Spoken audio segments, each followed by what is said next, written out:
ബഹുമാനമുള്ള മുഅ്മിനീങ്ങളെ, ഒരു സത്യവിശ്വാസിയെ സംബന്ധിച്ചിടത്തോളം അവൻ തൻ്റെ ഈ നശ്വരമായ ജീവിതത്തിൽ മനസ്സിലാക്കേണ്ട ഒരുപാട് കാര്യങ്ങളുണ്ട്. അതിലെ ഒരു കാര്യമാണ് ഈ ഐഹിക ജീവിതവും അതിലെ സുഖസന്തോഷങ്ങളുമെല്ലാം താൽക്കാലികമാണ് എന്ന തിരിച്ചറിവ്. എന്നാൽ മനുഷ്യൻ ഇന്ന് അങ്ങനെയല്ല. താൽക്കാലികമായി നശ്വരമായ ഈ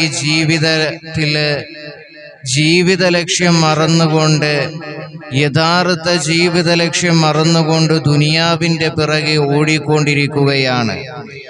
ഇങ്ങനെയുള്ളവരോട് വിശുദ്ധമായ ഖുർആൻ പറയുന്നത് എന്താണെന്നറിയുമോ? നാം ഒന്ന് മനസ്സിലാക്കണം.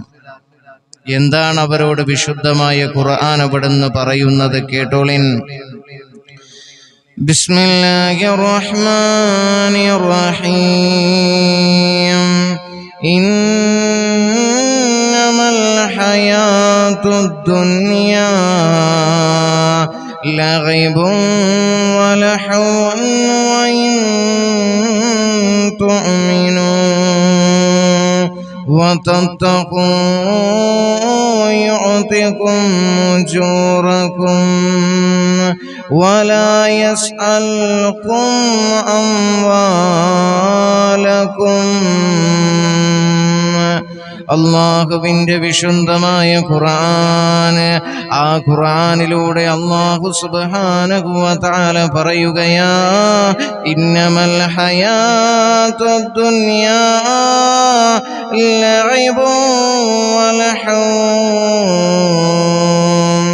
ഈ ഐഹികമായ ജീവിതമുണ്ടല്ലോ, അത് വെറും കളിയും വിനോദങ്ങളും മാത്രമാണെന്ന് അല്ലാഹുവിൻ്റെ വിശുദ്ധമായ ഖുർആൻ.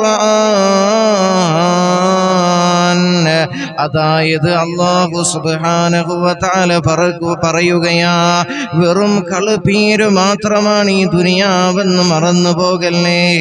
എല്ലാം താൽക്കാലികം മാത്രമാ ഈ ദുനിയാവെന്ന് വിശുദ്ധമായ ഖുർആൻ ഇവിടുന്ന് പറയുമ്പോൾ. എന്നാൽ എൻ്റെ പ്രിയപ്പെട്ടവരെ മനസ്സിലാക്കണേ, വഇൻ തുഅ്മിനൂ വതത്തഖൂ യുഅതികും ഉജൂറകും. എന്നാൽ അല്ലാഹുവിൻ്റെ വിശുദ്ധമായ ഖുർആൻ ഇവിടുന്ന് പറയുകയാ, അല്ലാഹുവിൽ വിശ്വസിക്കുകയും തഖ്വയിൽ അനിഷ്ഠിതമായ ജീവിതം നാം നയിക്കുകയും ചെയ്താൽ യുഅതികും ഉജൂറകും, നിങ്ങൾക്കുള്ള പ്രതിഫലമുണ്ടല്ലോ അല്ലാഹു റബ്ബുൽ ഇസ്സത്തായ പടച്ച റബ്ബ് നൽകുന്നതാണെന്ന് അല്ലാഹുവിൻ്റെ വിശുദ്ധമായ ഖുർആൻ. എൻ്റെ പ്രിയപ്പെട്ടവരെ, നാം മനസ്സിലാക്കണം, അല്ലാഹുവിൻ്റെ വിശുദ്ധമായ ഖുർആനാണ് അവിടുന്ന് പറയുന്നത്. നാം മനസ്സിലാക്കണം, ഈ ദുനിയാവിലുള്ള ജീവിതം മുഴുവനും താൽക്കാലികമാണ് എന്ന് നാം മനസ്സിലാക്കുക. ഈ ദുനിയാവിലുള്ള ജീവിതം മുഴുവനും താൽക്കാലികം മാത്രമാണ്, വെറും കളിപ്പീര് മാത്രമാണ്. ഇവിടെയുള്ള നിന്റെ സമ്പാദ്യം, ഭാര്യ, മക്കള്, സഹോദരങ്ങളെ എല്ലാം താൽക്കാലികം മാത്രമാണ്. അതിന് ഏറ്റവും വലിയ ഉദാഹരണമല്ലേ, നീ മരണപ്പെട്ടാല് നിന്റെ 6 അടി മണ്ണിലേക്ക് നിന്റെ മയ്യത്ത് കൊണ്ടുവെക്കുമ്പോൾ ഈ പറഞ്ഞ ആരും കടന്നു വരാൻ സാധിക്കുകയില്ലല്ലോ. ഈ പറഞ്ഞ ഒരാൾക്ക് പോലും, എൻ്റെ പ്രിയപ്പെട്ടവരെ, 6 അടി മണ്ണിലേക്ക് നിന്റെ മയ്യത്ത് കൊണ്ടുവെക്കുമ്പോൾ അവിടേക്ക് ആർക്കെങ്കിലും കടന്നു വരാൻ സാധിക്കുമോ? നാം ചിന്തിക്കണം പ്രിയപ്പെട്ടവരെ. അതുകൊണ്ടാണ് പറയുന്നത്, ഈ ദുനിയാവിലെ ജീവിതമെന്ന് പറയുന്നത് വെറും കളുപ്പീരും കളിതമാശകളും മാത്രമാണെന്ന് വിശുദ്ധമായ ഖുർആൻ അവിടുന്ന് പറയുന്നത്. സമ്പാദ്യം നിന്റെ മക്കള് എല്ലാം കൊണ്ടുപോവുകയല്ലേ. നീ ചിന്തിക്കണം, നീ കഷ്ടപ്പെട്ടുണ്ടാക്കി നിന്റെ സമ്പത്ത് എല്ലാം നിന്റെ സന്താനങ്ങൾ കൊണ്ടുപോവുകയാണ്. ഭാര്യ, നിന്റെ ഇണ കുറേ കാലം കഴിയുമ്പോൾ പതിയെ നിന്നെ മറന്നു തുടങ്ങും. മക്കൾ മറ്റൊരു ജീവിതത്തിലേക്ക് കടക്കുമ്പോൾ, അതിൻ്റെ പിറകെ പോകുമ്പോൾ പതിയെ നിന്നെ അങ്ങ് മറന്നു തുടങ്ങും. ഇതാണ് പ്രിയപ്പെട്ടവരെ ദുനിയാവിലെ ജീവിതം എന്ന് പറഞ്ഞാൽ.